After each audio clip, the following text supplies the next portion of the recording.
A Associação Nacional dos Delegados de Polícia Federal enviou na última sexta-feira, dia 30 de janeiro, uma carta aberta ao presidente Lula, na qual aponta dificuldades na carreira e pede a criação de um fundo para combate ao crime organizado.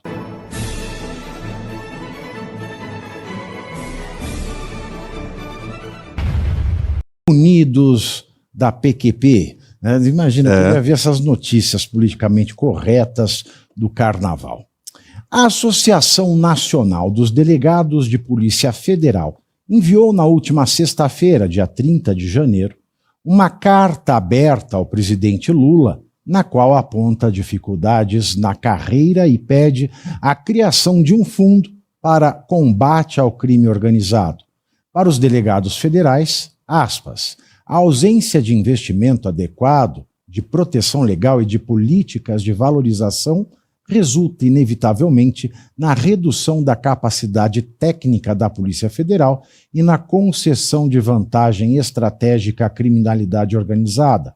Nesse sentido, o fundo apresenta resposta moderna e responsável ao prever instrumentos de reconhecimento por desempenho como a gratificação de eficiência institucional, vinculando a valorização profissional ao incremento de resultados e à recuperação de ativos ilícitos com racionalidade fiscal e elevado retorno social.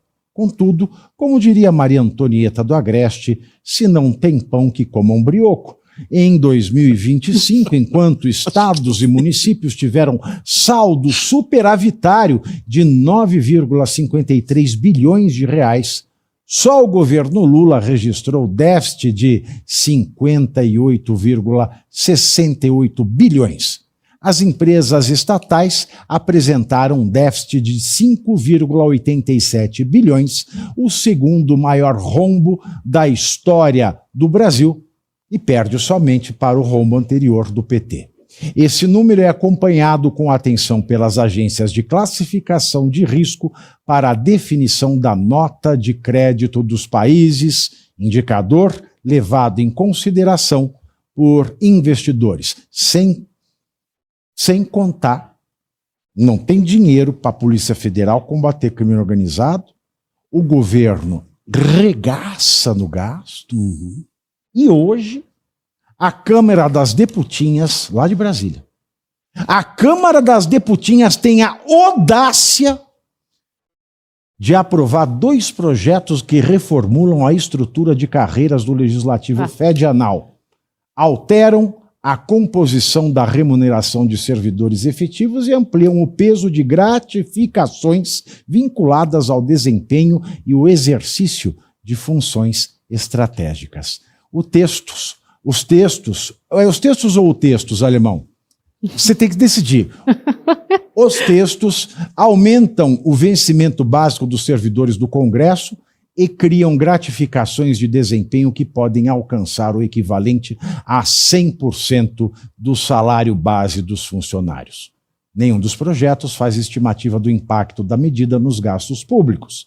As propostas tratam tanto da carreira legislativa da própria Câmara das Deputinhas quanto do plano de cargos do Senado Federal.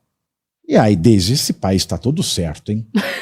Não tem o que melhorar nesse país. Pavinato, eu estava lembrando aqui enquanto tu falava, no início de janeiro eu fui mandar um presente para o pai. Meu pai mora no interior do Rio Grande do Sul. Eu fui pelos Correios. E eu peguei o Sedex 10, que é o mais rápido deles. Eu paguei R$71 para enviar um presente leve para ele. Levou, acho que 28 dias. Foi algo assim, foi um negócio absurdo. Eu sei que eu até fiz uma estimativa, se fosse no século passado e fosse a cavalo, ia levar uns 10 dias a mais do que foi pelos Correios. Correio, hoje em dia, para mandar presente, só dá para mandar flor. Porque, às vezes, chega já é o velório.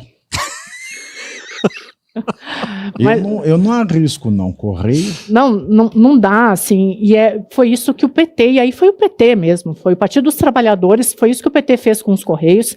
Eu lembro quando a gente era mais novo, eu tinha ali meus 15, 16 anos, que todo mundo falava que deveria prestar concurso para os Correios, porque era uma estatal maravilhosa para trabalhar. Mas aí, através do aparelhamento ideológico, o PT conseguiu quebrar uma das maiores estatais do país, que está presente em todos os municípios. Agora, para que serve? São outros 500. Aí não tem dinheiro para a Polícia Federal, os hospitais estão aí colapsando. Detalhe, o Correio ainda deu 4 milhões para o Gilberto Gil fazer o show lá. Pois é. A quem vai na casa dela é só o Gilberto Gil para falar do seu amor para ela, porque o Correio mesmo não chega. Então, e aí a gente vê o Estado arrecadando. Assim, vocês já pagaram os impostos esse ano? Eu pago 25 pau de imposto todo mês. Eu pago 300 mil de imposto todo ano. Rasga. Tu rasga 300 mil todo ano, né? Tenta empreender aqui no Brasil para ver o que acontece contigo. Tenta empreender nesse país, abrir uma MEI para ver o que vai acontecer contigo. Você não vai te lascar no final do ano. Isso é certo e garantido. E aí... Tanto que quando eu comecei a criticar o Flávio Dino, eu estava lá na Jovem Pan ainda. Eu recebi uma cartinha da Polícia Federal, Delegacia Fazendária. Delegacia Fazendária cuida do quê? De impostos federais. Aí eu cheguei lá na Fazendária no dia que marcaram para me ouvir, aí veio o delegado e falou assim, nós estamos aqui, nós recebemos aqui do senhor ministro da Justiça, que o Flávio Dino era ministro da Justiça, né? Um pedido para averiguação de calúnia e difamação. Eu falei, não, como é que é? Eu estou na Delegacia Fazendária, é crime tributário. Ah, não, é que caiu aqui. Eu falei, não, você quer me chamar de débil mental, você me chama. Agora fala que caiu calúnia e difamação na Fazendária, é que vocês reviraram a minha vida. Não encontraram. Aí vocês descobriram que eu pago imposto de tudo. A única coisa estranha na minha vida é eu dar a bunda, e vocês vêm com essa história de calúnia e difamação na Fazendária. É isso aí que a gente virou. E todo ano é recorde de arrecadação. Exatamente, é recorde de arrecadação, não volta. Aí vem campanha eleitoral, chega a dar uma dor de estômago quando tu vê eles falando que vai melhorar, vai ter escola, vai ter saúde, vai ter... Não tem. Assim, só pega o exemplo do que foram os Correios. Assim, é o mínimo que você consegue olhar. E aí, quando me vem esse ano eleitoral, essas promessas, vamos ajudar a Polícia Federal, vamos investir nisso. Não vai. O primeiro ato desse presidente, desculpa, assim, o Bolsonaro tem 1 milhão de defeitos, mas o Bolsonaro viajava para o exterior e ficava nas embaixadas para não gastar com aluguel, com diária de hotel. Eu não sei se vocês se lembram, um dos primeiros atos do presidente Lula foi gastar 200 mil na reforma do quarto. Uhum. Cara, 200 mil? O que um brasileiro médio faz com 200 mil? Não é o salário dele de um ano. Fora os outros gastos, quando a primeira-dama viajou para as Olimpíadas, gastou mais de R$1 milhão com o staff dela. É serião mesmo? R$1 milhão para viajar para as Olimpíadas? Para fazer o quê? E ainda esqueceu de levar maquiador. Ai, Levou? Caivano, por favor. Levou maquiador? E a COP30? Eu não acredito. A COP. Então não dá, sabe? Não é um país para ser levado a sério. É complicado. Aí vem falar de déficit, déficit o caramba, cara, estão arrecadando que nem os loucos, aí gastando na COP30, gastaram nas Olimpíadas, é luxo. Eu lembro de uma matéria que eu vi eu estava montando um curso esses dias, e eu peguei uma matéria da Folha de São Paulo falando da primeira eleição do presidente Lula, que ele saiu de um debate num sindicato e foi se encontrar com os líderes do sindicato e tomava uísques de R$1.500. Sabe? É a mesma lógica agora, assim, o lixo é para os outros, para a gente é o luxo. É difícil. Mas lembra da imprensa estrangeira, né? Os alemães falaram, ainda bem que a gente saiu dessa COP30 do Pará, porque aquilo é uma condição subhumana. Aí estava lá a sirigaita da primeira-dama, num iate este, aliás, já apreendido por vários escândalos de corrupção, lá no estado do Amazonas. Estava ela no iate, aí ela vai dar entrevista para a CNN, né? Aquela entrevista impagável. Aí está falando mal, porque eles não foram no catimbó com o meu tacacá, não foram dançar samba de roda. A senhora foi? Não. Não foi. Aí, Cláudio Caivano, Mas uma me pessoa contaram. que curte a noite, você fala que é uma pessoa da noite. Uma pessoa que curte o dia. É uma pessoa do dia. Essa Janja curte a vida, poxa. É, enquanto a gente paga a conta. É interessante, eu peguei umas coisas que a Daisy falou, né? Ah, não nos transformamos na Suécia, mas pagamos impostos equivalentes à Exato. Suécia com serviço da Etiópia. É só uma desproporção, né? E aí me veio à mente essa coisa. A deputada Júlia Zanatta perguntou hoje, durante a sessão, diretamente para o presidente Hugo Motta, se com esse aumento que foi dado aos servidores, alguns não ganhariam acima do teto. E pasme, a resposta foi sim.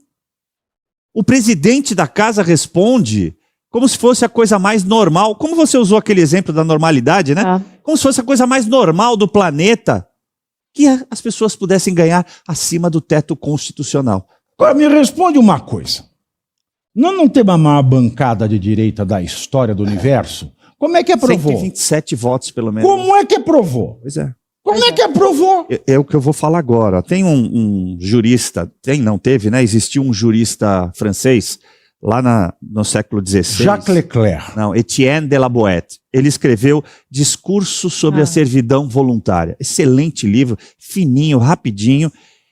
Era o apego que o povo tem de olhar os seus governantes e não entender nada do que eles estão fazendo e ser escravo, aceitar ser escravo. É o que nós somos, é o que vocês falaram, a quantidade de imposto que se paga no Brasil é de escravidão. Agora, cadê a população? Não está discutindo isso. Vem reforma, vai reforma, tem roubo do INSS. Ninguém discute nada. Até quando? Até quando, Catilina, nos enganará e nos tomará a paciência? Cita no original. Em latim? Não, isso eu deixo para você sabe. Au. O governo do presidente Lula afirmou nesta segunda-feira, né, agora dia 2 de fevereiro, que uma das prioridades para 2026 é a aprovação da regulamentação do trabalho por aplicativo como Uber, iFood e o fim da escala 6x1. Tá, ó, o 4x1 contra o 6x1. A mensagem do executivo foi apresentada na sessão. E você aí já está preparado para ter todos os argumentos para dizer que Marx não foi um cara legal, para dizer que o comunismo não é um lugar para diversidade, para desmontar essa grande fake news histórica da esquerda, que é repetida por nossos professores de história, de geografia, de sociologia, que é repetida nas universidades, que é repetida nos livros. Está preparado para dizer por que Marx não era um cara legal e por que todo marxista raiz também não é, e por que o comunismo é terrível? Você já leu Nos Anais de Marx? Pois é, aqui nesse livro você vai encontrar tudo o que você precisa saber para responder aquele sabichão que diz que Marx é um cara legal, pois não é. Leia agora, Nos Anais de Marx, a trolha do comunismo transviado para encaçapar idiotes. À venda em todas as livrarias do Brasil, pelo site ou nas lojas físicas. Não deixe de ler.